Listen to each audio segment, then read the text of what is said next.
আমরা শুনছিলাম তপু বর্মন বলছিলেন তিনি বাংলাদেশের পারফরমেন্সকে 10/10 দেবেন। আপনার কাছে কি মনে হচ্ছে আসলে কি বাংলাদেশ এই 2 ম্যাচে 10/10 পাবার যোগ্য?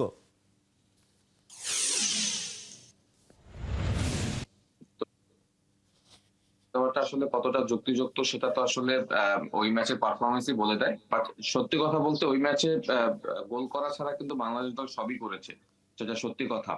সুযোগ তৈরি করা, ডমিনেট করা সবই করেছে। বাট আল্টিমেটলি আপনি এন্ড অফ দ্য ম্যাচ যদি ম্যাচ জিততে না পারেন, গোল যদি না দিতে পারেন তখন তো আসলে ওই দলটা হেরে যায় এবং সেটাই হয়েছে ১ম ম্যাচে।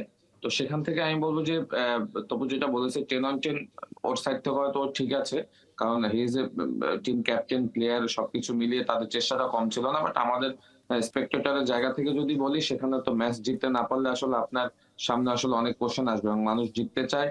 আপনি যদি গতকালকে ম্যাচ দেখেন, আপনি জিতেছেন, আপনি সবকিছু কিন্তু ওভারকাম করে ফেলেছেন। আর আপনি যখন হারবেন তখন আপনি যত ভালো ফুটবলই খেলেন না কেন, সেটা একটা কোয়েশ্চেন এসে যায় এবং ১ম ম্যাচে যেটা হয়েছে ডমিনেট করেছেন, সুযোগ তৈরি করেছেন, গোল করতে পারেননি।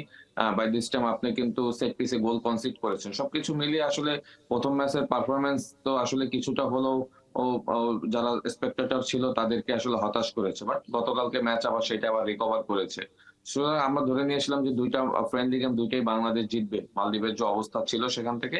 বাট তারপর আমার কাছে মনে হয়েছে যে গতকালকে জয়টা বাংলাদেশ দলের জন্য খুব দরকার ছিল। সেটা প্লেয়াররা করে দেখিয়েছে।